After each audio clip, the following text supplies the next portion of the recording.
Hello again, and welcome back on the channel for the second part of this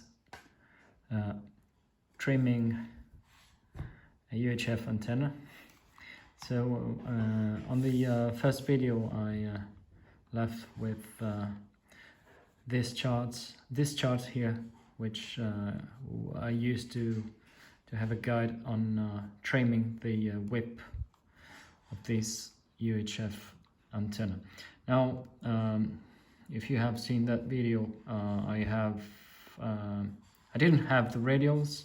There are 4 radials forming the ground plane. I only had 3, and then I remember why one of the 4 holes, it was too small, and too small for the 5mm tube that I had. Anyway, so I went and bought a 4mm diameter aluminum tubing, and I cut 4 pieces, 20-ish, a little bit more, because here it's saying radial length approximately 200mm. So I cut, like, I think 210, just a little bit, in order to have a little bit of play to trim it. Now with these radials, the response should be like this, and with the length that I left on the previous video,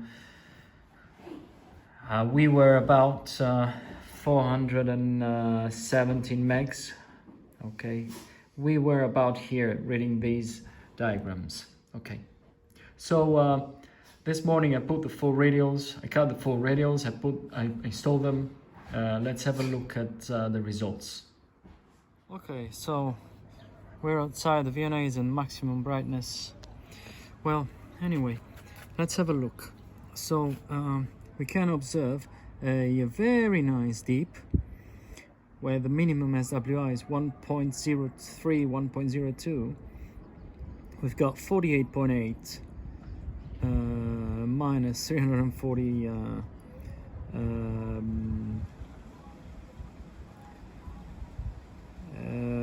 ohms for the milliohms for the imaginary part.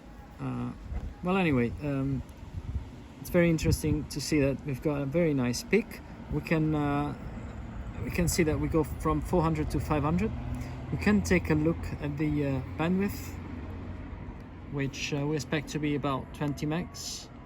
So let's go to 1.6, 1.59, 401. Okay, so plus 20, 421 on the other side. So we are 428, so it's better, it's even better than we expect. Okay, so it's 27 megs. Very nice. The only thing is now the resonance is too low to where we want it to be, because we are looking at 413. Okay, so I have to work once again. First of all, I think I will trim the radials just a little bit to make them 200.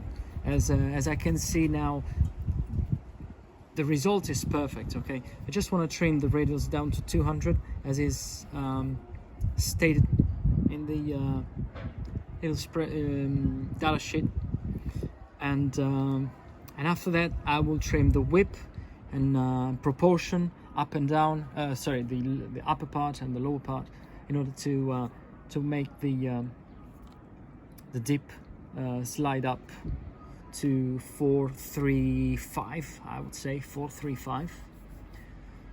Okay, so yeah, let's do this. Okay, the 4 radials are now cut 1 centimeters, so they are 20 centimeters long now. Let me go back to full brightness, and this is the old trace. stimulus, and let's sweep again. So 413.3.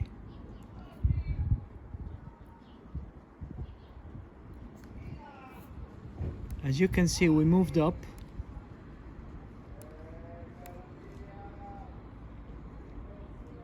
$417. So now, so look what we have now.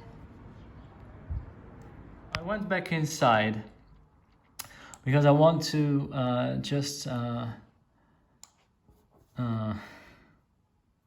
show you that now we have the radial length of 200 millimeters, and we've got the whip cut for 417. Okay, so the whip was cut for 417 from the last video, and sure enough, we had a resonance at 417.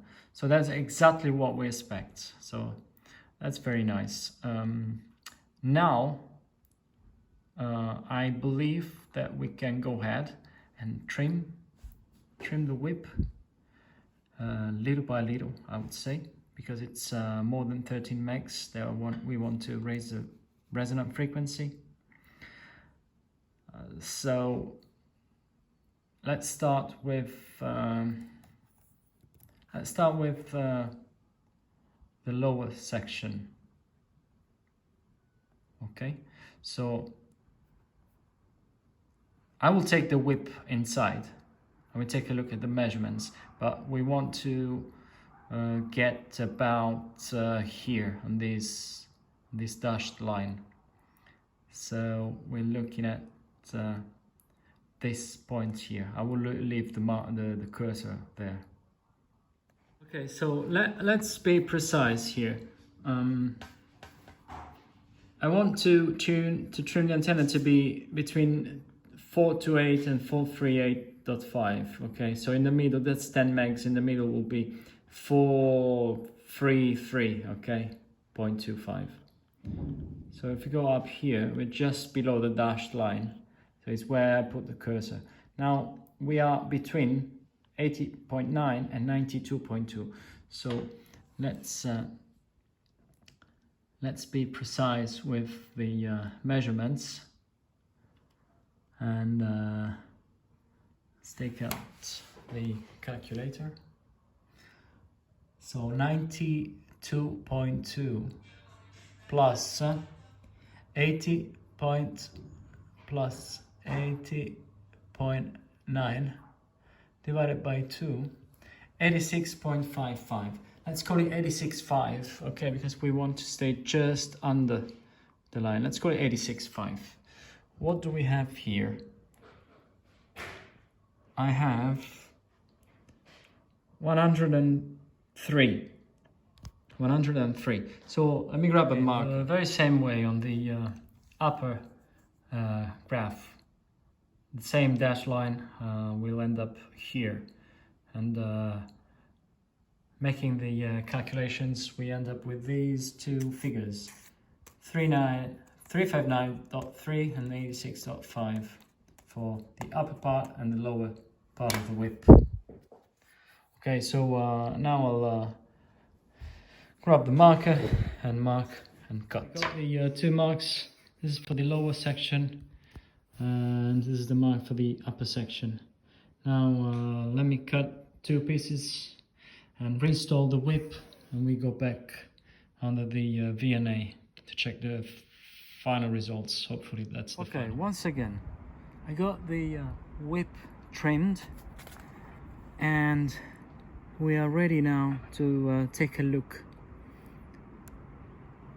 So 417, let's see, 1.02, 51.1. Let's see where it ends up. If I can get this working.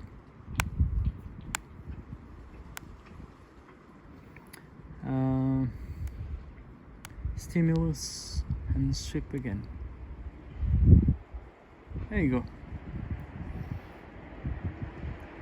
So we ended up at 433,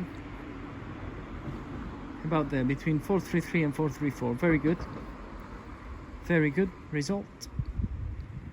The minimum has raised us just a tiny bit. Now we've got 52 ohms, 1.07, but it's absolutely perfect. Let's go down to, let's move the marker down to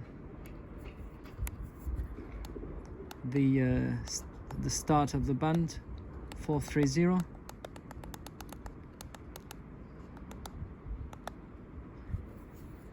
And we've got 1.19. That's 1.2. Well, and another 1.2 happens at 437. Okay, so if we look up to 440, we've got 1.35. So very excellent, I would say. Looking at the peak, the graph like this, it looks like it's very narrow band, but it's just an illusion. Let me reconfigure the VNA. Okay, look at this now. The center frequency is 434, where we have seen to have the minimum, and 1.07. Probably I should recalibrate the whole VNA, but even if I have not recalibrated it, I'm pretty sure we are close enough. So that's a 10 megs span, so we've got 5 up and 5 down, so that would mean 429 to 439. Okay, and look, 439, 1.3. Yeah, so probably I should recalibrate to be more precise. Let me recalibrate the Nano VNA is recalibrated now, and this is the final result. We've got a minimum about 434. That's the entire window of the band, of the 70 centimeters band, between 430 and 440. So we start at 1.2, even less, we go down to 1.06, and we raise up to 135. So that is absolutely perfect. It covers all the band, so I just need to now connect the antenna to the radio. I use the 991 alpha and check some repeaters and see how it performs. Well, that's the end of these two videos of trimming an antenna. Hopefully, I hope you enjoyed, and I hope it's been helpful to some of you, as always. Thank you for watching. All the best, and 7-3.